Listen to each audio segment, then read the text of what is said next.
हरभरा दुसरी फवारणी, फुलगळ थांबवा आणि अळीचा नायनाट करा. नमस्कार शेतकरी मित्रांनो, मी सखाराम राठोड आणि आपण पाहत आहात आपल्या हक्काचं चॅनल शिवम कृषी टेक, जुनं नाव STR ॲग्रिकल्चर. आज आपण पाहणार आहोत हरभऱ्याच्या अतिशय महत्त्वाच्या टप्प्याबद्दल, तो म्हणजे दुसरी फवारणी. सध्या अनेक शेतकऱ्यांच्या शेतामध्ये हरभरा फ्लोरा अवस्थामध्ये आहे, परंतु वातावरणातील बदल जसे की ढगाळ वातावरण आणि अळीचा प्रादुर्भाव जास्त होत आहे. यामुळे फुलगळ होणे आणि घाटे अळी दिसणे ही मोठी समस्या शेतकऱ्यांसमोर उभी आहे. जर यावेळी योग्य फवारणी नाही झाली तर उत्पादनामध्ये 40 ते 50% पर्यंत घट होऊ शकते. म्हणूनच आजचा हा व्हिडिओ शेवटपर्यंत नक्की बघा आणि शिवम कृषी टेक चॅनलवर जर नवीन असाल चॅनलला सबस्क्राईब करून शेजारी बेल आयकॉनला प्रेस करून ऑलवर क्लिक करून घ्या, जेणेकरून असेच कृषीविषयक नवनवीन अपडेट्स सगळ्यात आधी आपणास मिळेल आणि ते तुम्ही पाहसाल. ज्या शेतकरी बांधवाने चॅनलला सबस्क्राईब केलेले नसेल त्यांना आवर्जून सबस्क्राईब करून घ्यावे, जेणेकरून आपण शिवम कृषी टेकच्या माध्यमातून शेतकरी बांधवांसाठी चांगल्या ऑफर्स डिक्लेअर करणार आहोत. ते काही दिवसातच अनाऊन्स करणार आहे. त्यासाठी चॅनलला सबस्क्राईब मात्र नक्की करा. चला तर महत्त्वाच्या विषयाकडे वळूया. सर्वात महत्त्वाचा मुद्दा म्हणजे फवारण्याची योग्य वेळ. शेतकरी मित्रांनो, दुसरी फवारणी शक्यतो हरभरा पेरणीच्या नंतर 40 ते 45 दिवसांनी किंवा हरभरा पीक हे 50% पर्यंत फुल लागल्याच्या नंतर आपण दुसरी फवारणी ही करत असतो. त्या अवस्थेत पिकाला फुलातून घाट्यामध्ये रूपांतर करण्याचे असते आणि फुलातून घाट्यात रूपांतर करण्यासाठी पिकांना ही जास्त ताकदीची गरज असते आणि त्याचवेळी पिकाला अळीपासून संरक्षण हवे असते. नंबर 2चा मुद्दा अतिशय महत्त्वाचा आहे, फवारणीचे औषध आणि कॉम्बिनेशन.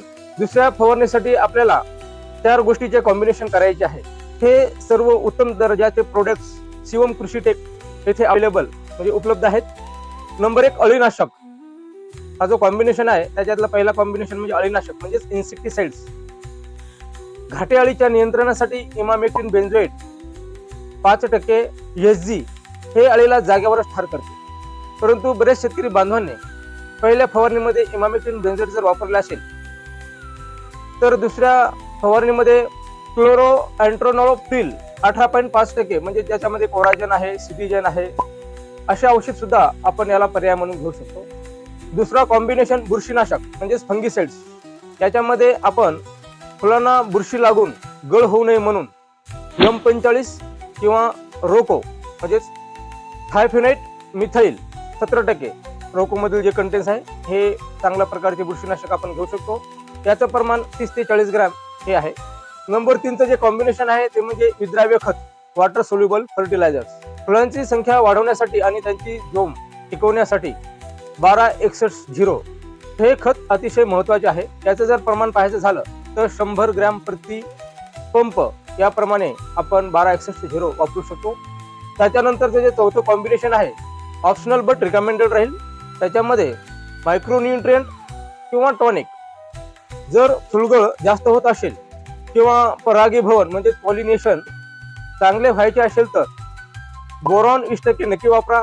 प्रमाण आहे 20 ग्राम प्रति पंप किंवा टाटा बहार, इसाबियन, पोषक सुपर, मायक्रोला ह्यासारखे टॉनिक आपण वापरू शकतो, ज्यामुळे फुलाचे रूपांतर घाट्यात होण्यास सोयीस्कर जाईल आणि फुलातून घाट्यात रूपांतर हे जोमाने होईल.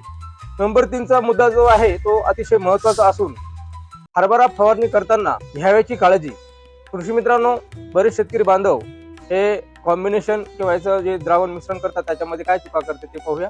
फवारणी शक्यतो सकाळी 10च्या आत आणि दुपारी 3च्या नंतर फवारणी करावी. त्यामागं शास्त्रीय कारण आहे. औषधाचं द्रावण तयार करताना स्वच्छ पाणी घ्यावे किंवा चांगला पाण्याचा वापर करावा. शक्य असल्यास सिलिकॉन बेस्ड स्टिकर याचा वापर केल्यास औषध हे पानावर व्यवस्थित स्प्रेडिंग म्हणजे व्यवस्थित पसरल्या जाते. त्यामुळे रिझल्ट हे जास्त प्रमाणात मिळण्याचे चान्सेस राहतात. शेवटी निष्कर्ष तर शेतकरी मित्रांनो, ही हरभरा पिकातील दुसरी फवारणी वेळेवर करा आणि आपल्या हरभरा पिकाचे उत्पादन भरघोस वाढवा.